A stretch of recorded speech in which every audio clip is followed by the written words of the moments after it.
का स्वप्न है, मेरा तो कभी स्वप्न योग में आना भी नहीं रहा, लेकिन योग में आने के बाद इन्होंने किस तरीके से मुझे आगे बढ़ा, तो ये श्रेय पूरा इन्हीं को जाता है। और मेरे इन सारी कक्षा में जो उपस्थित भाई बंधु रहते थे उनको जाता है, जिन्होंने मेरे को एक बल, एक ऊर्जा प्रदान की कि मुझे सुनना और मेरी सानिध्य में योग करना उनको भाता था।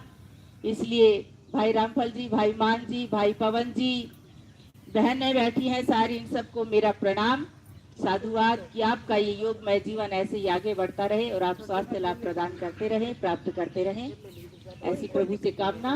और आज के सत्र के लिए आगे बढ़ते हैं। प्रारंभ सूर्य नमस्कार से करें।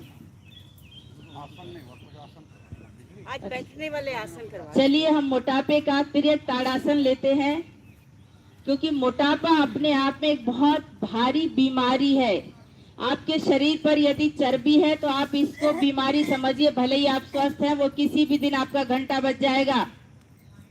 यहाँ से पहले नीचे खींचेंगे, हाथों को पहले नीचे खिंचाव देंगे, ऐसे नहीं कि ताड़ासन करना है उसके बाद तिर्यक ताड़ासन, यहाँ से ही आप प्रारंभ करें। आपकी प्रारंभिक अवस्था बहुत सुंदर हो, नीचे दोनों उंगलियों को आपस में फंसा लेंगे और नीचे पहले से श्वास भरते हुए धीरे धीरे धीरे, जितना धीरे करेंगे उतना अधिक लाभ, ऊपर ले जाकर खींच देंगे। पहले ताड़ासन कर लेते हैं, उसके बाद तिर्यक ताड़ासन करेंगे। यहीं से जब ऊपर खिंचाव बन जाए, संतुलन बन जाए, तो आपकी दृष्टि एक केंद्र बिंदु पर स्थापित हो जाए, वहां उसके बाद आप एड़ियां उठाएंगे तो आपके शरीर में कोई हलचल नहीं होगी। ताड़ासन की स्थिति आपका इस समय किस अंग पर प्रभाव पड़ रहा है, ये आपका ध्यान केवल वहां होगा। इस समय आप निर्विचार हो जाएंगे। आपकी एड़ियां ऊपर उठी हुई है, एड़ियों का दर्द यहाँ से ठीक होता हुआ, आपके पांचों प्राण यहाँ पर नियंत्रण में है, क्योंकि पैर की उंगलियों और हाथ की उंगलियों में आपके पांचों प्राण विद्यमान है, तो पांचों उंगलियों पर आपका प्रभाव है। इसको रुकने को ही आप साधना समझे। यहाँ उसके बाद आपके घुटने सीधे हो गए, आपकी कमर सीधी हो गई, आपका वक्ष स्थल यहाँ पर विकास को प्राप्त कर रहा है, आपकी भुजाएं, आपकी गर्दन, सभी का पूरा लाभ प्राप्त करते हुए इसमें ताड़ासन में रुकेंगे और खींचेंगे। एक बार और खींच दे ऊपर की ओर। खिंचाव जब आप बनाते हैं तो वही आपकी साधना है। उस समय उस अंग पर प्रभाव पड़ रहा है, जितनी देर आप रुकते हैं क्षमता के अनुसार रुके। श्वास खाली करते हुए वापस, श्वासों का तालमेल अवश्य होना चाहिए। यदि आप श्वासों के साथ नहीं करते तो आपको उसका पूर्ण लाभ मिलने वाला नहीं है। एक बार फिर से करेंगे, पुनः श्वास भरेंगे, खींच दे ऊपर, रुके, ध्यान एक स्थान पर होगा। पार्किंसन की समस्या यहाँ से दूर होती हुई, कौन कौन सी बीमारियां किस आसन से दूर हो रही हैं, ये आपको अवश्य पता होना चाहिए। मन की एकाग्रता के लिए बहुत उचित है।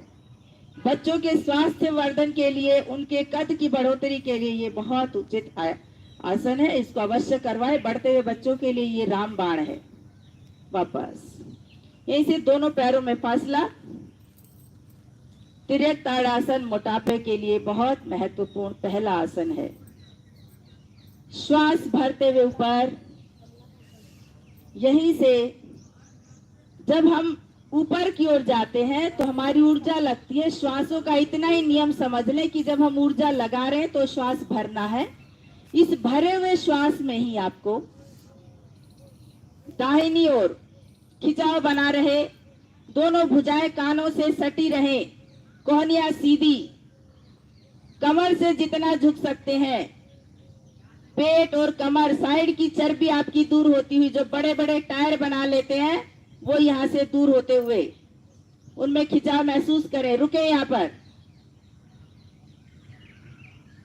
यहीं से श्वास खाली करते हुए वापस, पुनः श्वास भरेंगे। यही क्रिया बाईं ओर, दाएं बाएं दोनों तरफ से। किसी भी आसन का काउंटर पोज होता है, हर आसन का एक काउंटर पोज है। काउंटर आसन जो हम राइट लेफ्ट करते हैं, तो राइट और लेफ्ट दोनों एक दूसरे के काउंटर पोज हैं। श्वास भरते हुए करें इसको 3-4 बार, खींच दें। आपका ध्यान उस अंग पर हो कि मैं उसमें खिंचाव दे रहा हूं, मेरा मोटापा दूर हो रहा है, मेरी बीमारियां दूर हो रही है, मेरा पैनक्रियास स्वस्थ हो